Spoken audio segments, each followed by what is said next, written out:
How do you do, fellow kids? What? Not sponsored by EA. Skate 4's newest playtest, newest version 27 is officially here. People are playing it. Waves of invites are starting to go out all throughout the month of July. But there is a lot of concerns being risen. There's a lot of backlash that this game is getting right now. People are saying it's literally Sims 4 plus Fortnite. Others are saying that it's literally a watered down version of motherfucking Skate 3. Like literally put hose of water on that pillow right now. As someone who's been playing Skate 3 for literally 15 years, day one of May 2010 of that game being released up until now, I'm here to help shed a little bit more light, defend this game, and also try to change your mind for those that are not liking this game whatsoever. For those that have literally said that it's a turnoff for you.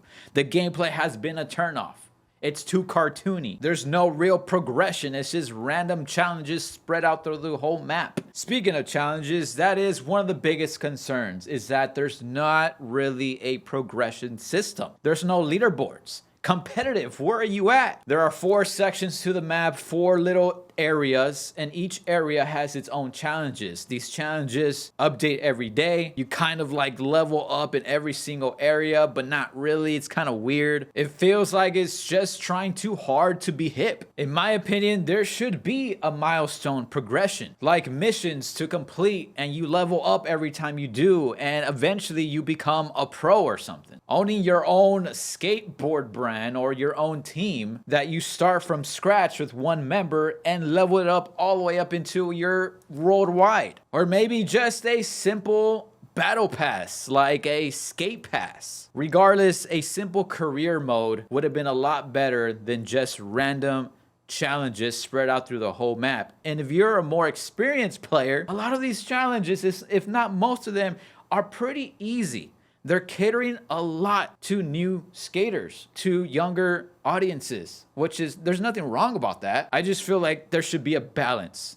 There should be an equal amount of easy challenges and an equal amount of very difficult challenges for experienced players. There's also loot boxes in the game where you can basically unlock them with an in-game currency called rips. And you earn rips every time you do these challenges that are around the map. The items within these loot boxes are labeled different colors depending on their rarity. Purple being the rarest, and I think green being the most common one. That is the best incentive, I guess, to progressing in this game. It's just being able to unlock these loot boxes to potentially get some cool skins. And each area of the map kind of has its own themed loot box. Now, if you actually want skins that look a little bit more better, you're gonna have to pay for them. Skins are starting around 500 Sandvan bucks per item. That's literally about $5 per skateboard deck design. Skate 3 was like 50, 60 bucks. You're only going to need to buy around 10 items to equal the amount of what Skate 3 cost in real money. That was a one-time charge. I know the career mode, the progression system,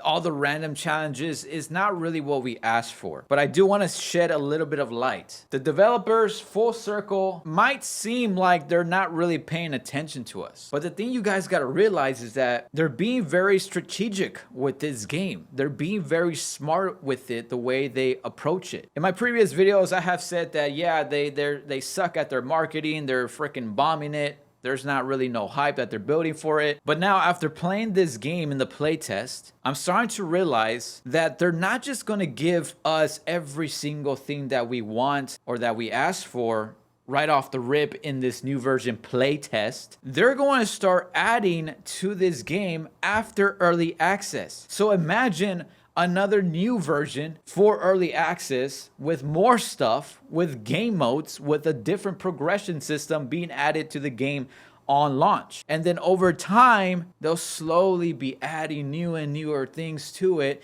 to keep the hype up and alive for this game. If they would have just given us everything that we always wanted and asked for right now in this playtest or at launch of early access, don't you think the hype and the excitement for this game would die out pretty soon? It might just last a couple years and that's it. But Full Circle has said it themselves. They're going to support this game for 10 years. So that means they need to set themselves up for 10 years. They need to make sure that they keep this game alive for those 10 years. Therefore, they're going to space out all the things they want to add to this game throughout those years. They're not going to give us everything on launch in the same year. This game is meant to be built over time, to grow with us, to grow with the community. Honestly, what we're seeing right now is not all they got. As far as gameplay, there will be updates to fix the characters to look better. If you take a close look at the graphics, it's still not perfect. They're still gonna make it look better. This game is being developed on the Frostbite engine, for crying out loud. This playtest is literally just a stress test for the servers before early access launch, before they open the floodgates. Another concern that people are talking about is the lack of skateboarding culture. The game just feels like a watered down Skate 3 version. It literally feels like Sims 4 meets Fortnite. An authentic skateboarding game should feel gritty. It should feel alive. It should feel like that one spot has been skateboarded over and over for many years. You should be able to feel the culture living and breathing through these maps when you're skating around. Session does a really good job of that. Skate 2 did a good job of that. Skate 3 did a good job of that compared to this as well. And the customization with skateboard decks that Session does really well is shaped decks. That gives the overall gameplay a more sense of real culture skateboarding. But guess what? I could totally see full circle adding that later on into Skate 4, because the main developers of this game, like Cuz and Darren, they're literally fully involved in skate culture. They understand the skate culture. I really don't think they're gonna let this game become Fortnite. Another concern is that this game currently doesn't have any real or inspired locations. Skate 3, Skate 2, Session, Skater XL all have real or inspired locations in the game from in real life. And as what we've seen right now, Skate 4 does not. That's another way how this game could feel more authentic to skateboarding, but that is still something that can still be done. They can still implement that into the game later down the road. I understand that people are saying that Skate was the perfect skateboarding game and now they decided to do Saints Row. But again, guys, it's only the beginning. Another concern is the replay editor. In the replay editor on Skate 4 currently, it's very basic. I mean, in general, this game right now is the most basic version of an installment to the Skate franchise that we've ever seen. The replay editor should have at least keyframes. We should be able to keyframe our footage, our camera, to make it more dynamic, more immersive, more cinematic if we wanted to. Games like Session, even Skate 3 had keyframes.